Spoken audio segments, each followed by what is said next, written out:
สวัสดีค่ะมิวสิกแพรวาสุธรรมพงศ์นะคะรับบทเป็นวินวีค่ะก็ในเรื่องเนี่ยเราจะเป็นตัวดำเนินเรื่องนะคะก็คือเป็นคนที่กำลังจะต้องเสียชีวิตในอีก7 วันตามคำทำนายที่เคยมีคนให้ไว้ค่ะจากเจ้ากรรมนายเวรของเราที่ชื่อว่าจอมขวัญนะคะเราก็เลยจะได้มีโอกาสไปเจอกับตัวบุญนิสาซึ่งเคยมีชะตากรรมร่วมกันในอดีตชาติมาช่วยกันไขข้อสงสัยค่ะว่ามันเกิดอะไรขึ้นในชาติก่อนสวัสดีค่ะเป็นโนนิชาพานะคะรับบทเป็นจอมขวัญนรการกุลค่ะก็คือเป็นเจ้ากรรมนายเวรที่คอยจองร้างจองผลาญทั้งคู่ค่ะเพราะว่าเขาทำอะไรหนูหรือเปล่าสวัสดีค่ะปลายฟ้าศิระอาชาค่ะรับบทเป็นบุญนิสาค่ะคือคนที่คอยมาช่วยปกป้องดูแลวินาวีจากเจ้ากรรมนายเวรที่ตามมาทุกชาติเลยค่ะอยากค่ะเพราะว่าคาแรคเตอร์ที่หนูเป็นค่อนข้างจะเหนือธรรมชาติค่ะเพราะเป็นผีใช่ไหมคะที่ยากไปมากกว่านั้นคือการที่เป็นผีแล้วก็ต้องเล่น period ด้วยคืออดีตชาติคำพูดจะไม่ได้แบบเหมือนพวกหนู Gen Z ที่เขาพูดนะคะแล้วก็เวลาที่หนูพูดหนูจะมีความพูดเร็วแล้วก็มีจังหวะเป็นของตัวเองจนแบบมีคำสร้อยมาตลอดเลยเพราะฉะนั้นเวลาที่ถ่ายพี่ๆเขาก็จะแบบไม่อย่าพูดอย่างนั้นใช่ห้ามมีคำสร้อยแล้วก็เวลาที่หนูพูดบทที่ยาวๆของหนูค่ะ energy หนูจะ drop หนูก็เลยต้องพยายาม keep level ของ energy ไว้ในทุกๆซีนค่ะของไฟฟ้าล่ะยากไหมหนูสำหรับหนูบทยากค่ะเพราะว่าเวลาเราต้องตอบคำถามแต่ละครั้งอ่ะมันเหมือนเราจะต้องตอบไม่ตรงคำถามอะค่ะถ้าเกิดตัววินลาวีถามอะไรมาเราจะต้องตอบเฉียงไปอีกอย่างหนึ่งถามหนึ่งตอบกาถามสัตว์ตอบสองอะไรอย่างเงี้ยค่ะเพราะว่าเราก็ยังไม่อยากให้เขารู้ความจริงว่ามันเป็นยังไงเพราะกลัวเขาจะแบบว่ากลัว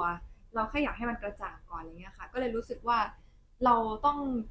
ทุกการตอบของเรามันต้องมีเหตุผลแต่เหตุผลมันอาจจะย้อนแย้งอะค่ะแล้วเราทำกันบ้านยังไงว่าเราบอกว่ามันยากหนูก็ต้องจำให้ได้เลยอะค่ะว่าบทอะเขาพูดอะไรแล้วเราต้องตอบอะไรแล้วในเรื่องของอารมณ์หรือว่าดีเทลเนี่ยก็ต้องไปปรึกษากับพี่พ่วงกับอีกทีนึงค่ะของมิวสิกล่ะคะยากไหม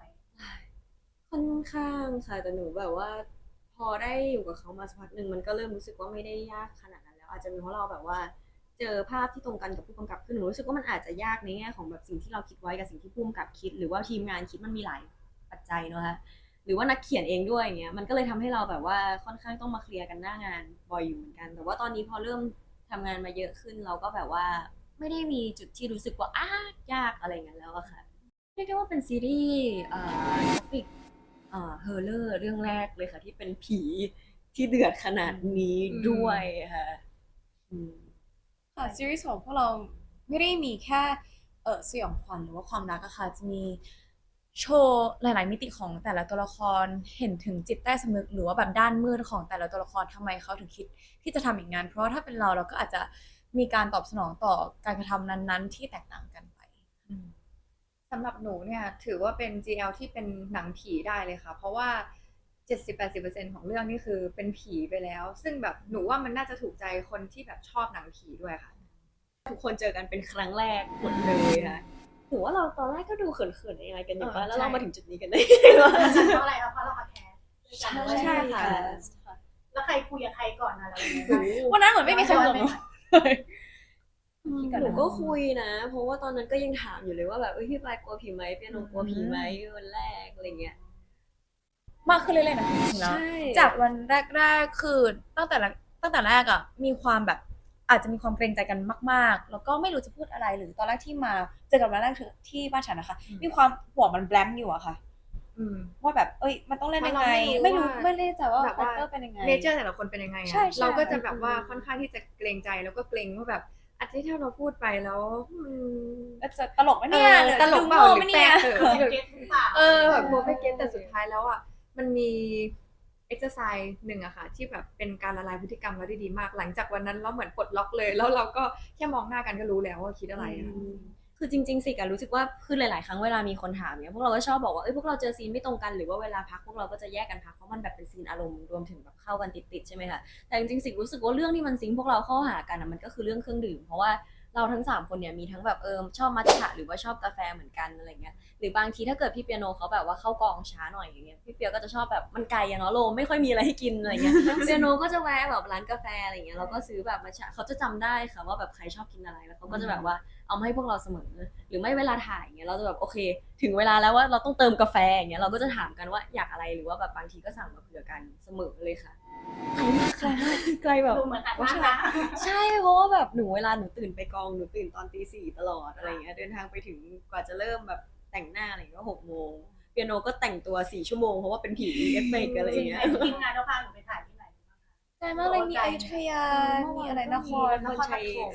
สารยา เยอะ อะไรเงี้ย ไกลมากค่ะ โซนแบบนู่นเลย บางครั้งหนูตื่นตี 4ไปเพื่อไปแต่งแล้วก็ลบเครื่องสำอางเอฟเฟกต์4 ชั่วโมงแต่ไปแค่ฮิฮิฮิ หัวเราะ อ้าวหนูแต่งมาทั้งหมดคือแค่นี้เหรอคะแล้วพี่เห็นเท้าหรือเล็บหนูไหมไม่เห็นแค่ฟัน ใช่ อันนี้เหมือนหนูตอบเหมือนหนูระบายนะ ระบาย แต่โหดจริงค่ะโหดจริงกัดเมาส์พี่เนมอะ จริงๆแล้วคนที่พกเยอะที่สุดเวลาคือผู้จัดค่ะ ใช่เขามีเป็นพวงอย่างนี้ หน้าถอดออกมาหนูคิดว่าเขาเป็นใครนะเขาเรียกว่าอะไรนะมัคคทายกเหมือนมัคคทายกมากแบบพระเต็มคออย่างเงี้ย แล้วเขาเอามาแจกพวกเราด้วย ใช่เบี้ยแก้ เบี้ยแก้ ก็ต้องให้พี่ๆบอกนะคะว่าหนูสวยหรือเปล่า ส่งมาอย่างนี้เลยเหรอ อ๋อหนูก็คิดว่าหนูก็สวยค่ะหนูพยายามพอยให้หนูสวยที่สุดเท่าที่หนูทำได้แล้ว แต่ว่าในอดีตชาติก็คงไม่ใช่มาแบบติดขนตาปลอมใส่คอนแทคกันเนาะมันก็ทำไม่ได้แต่จริงๆหนูอะขอพี่แบบหนูแอบใส่ขนตาได้ไหมเพราะนี่หนูก็ติดมาหนูชอบขนตามากนะคะหนูอยู่ไม่ได้ถ้าไม่มีขนตา ใช่เพราะว่าฉันน่ะชอบมองขนตาเธอมากเลยแบบตอนที่ดูอยู่อย่างเงี้ย ขอเมาส์แบบเขาจะเป็นคนที่กังวลเรื่องความสวยบ่อยมากๆเลยค่ะ ใช่ เขาก็จะงอแงบ่อยมากเขาก็แบบเมื่อไหร่หนูจะได้สวยเมื่อไหร่หนูจะได้สวยอะไรอย่างเงี้ยแต่แบบอยากให้ดูจริงเพราะว่าจอมขวัญอดีตชาติสวยมากค่ะ เป็นเรื่องของความสัมพันธ์หนูคิดว่าอาจจะเริ่มมาด้วยการที่เราไม่รู้จักกันเลย แต่ว่ามันเริ่มที่จะแบบอ๋อเหมือนเคยเจอกันมาก่อน ตอนเริ่มแรกมันอาจจะไม่ได้แบบว่าหูหวือหวามาก แต่ว่ามันเป็นการที่ใน7 วันของซีรีส์อะค่ะ แบบเรื่องราวมันมีทั้งหมด7 วันหนูคิดว่ามันค่อนข้างที่จะพัฒนาความสัมพันธ์ไปเรื่อยๆจนสุดท้ายเราไว้เนื้อเชื่อใจกันมากค่ะ ว่าแบบเราจะฝากชีวิตกับคนคนนี้ได้จริง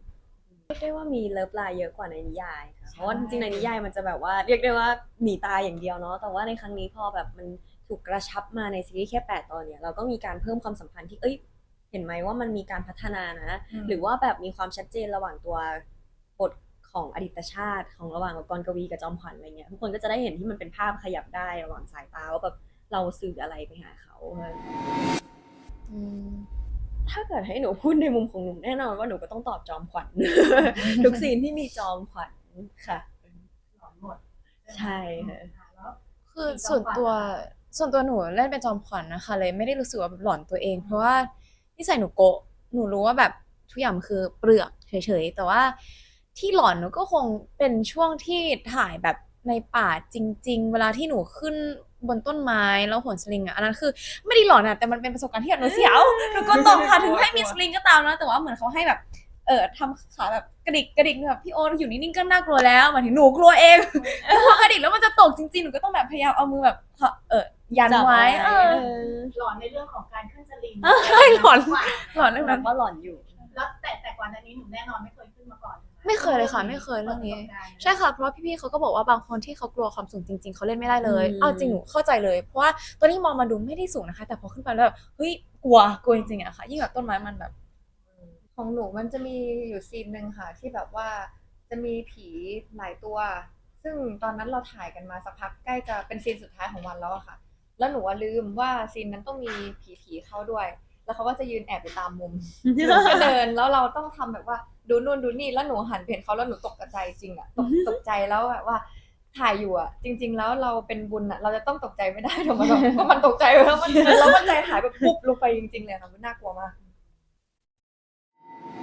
มันเยอะเกินไปอ่ะสำหรับหนูมันเยอะมาก จริงๆแล้วกองถ่ายพวกหนูแบบว่าหลายคนจะเข้าใจว่าแบบ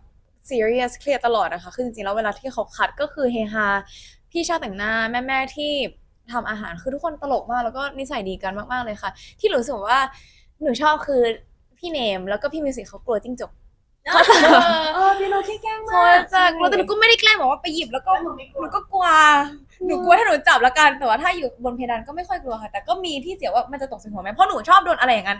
นิดหน่อยก็แบบชอบมาตกใส่จมูกหรืออะไรอย่างเงี้ยหนูจะกลัวมากแต่ว่าพออยู่ที่ป่าอะไรเงี้ยค่ะที่น่ากลัวกว่าจิ้งจกคือผีนะ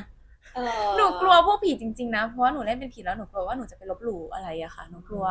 ใช่ จิ้งจกน่ากลัวกว่ามันกระโดดใส่เรานะจริง คือพี่ผู้จัดอะเขากลัวจิ้งจกมากแล้วหนูเห็นว่ามันเกาะอยู่ที่กระจกหนูก็เลยชี้ให้ดูว่านั่นน่ะพี่เนมจิ้งจกเขาก็คงระแวงของเขาแหละแล้วหนูเข้าห้องน้ำมันอยู่ใกล้ๆห้องน้ำพอดีพอออกมาหนูแกล้งกำอย่างเงี้ยแล้วแบบพี่เนมเขาถีบหนูเลยอย่างเงี้ยแล้วหนูก็เลยแบบพี่หนูไม่ได้หยิบอะไรมาเขาก็ขอโทษไม่ได้ตั้งใจแต่หนูไม่ได้โกรธนะคะเพราะว่าเราไปแกล้งเขาไปเองไงคนกลัวคือกลัวจริงๆเหมือนที่หนูกลัวแมลงสาบอะแค่แบบเราเห็นแล้วก็หนีแล้วอย่างเงี้ย อ๋อแต่ว่าแมลงสาบคือถ้าเห็นหนูก็กลัวเหรอหรือกลัวตอนบิน กลัว เพราะถ้าบินนี่วิ่งเหมือนกัน กลัวมาก บินทำไม หน้า ดู มากค่ะก็ขอฝากด้วยนะคะ Runaway the Series ค่ะ ทางช่อง 3 4 ทุ่มครึ่งทุกวันอังคารค่ะ ขอบคุณนะคะ ขอบคุณค่ะ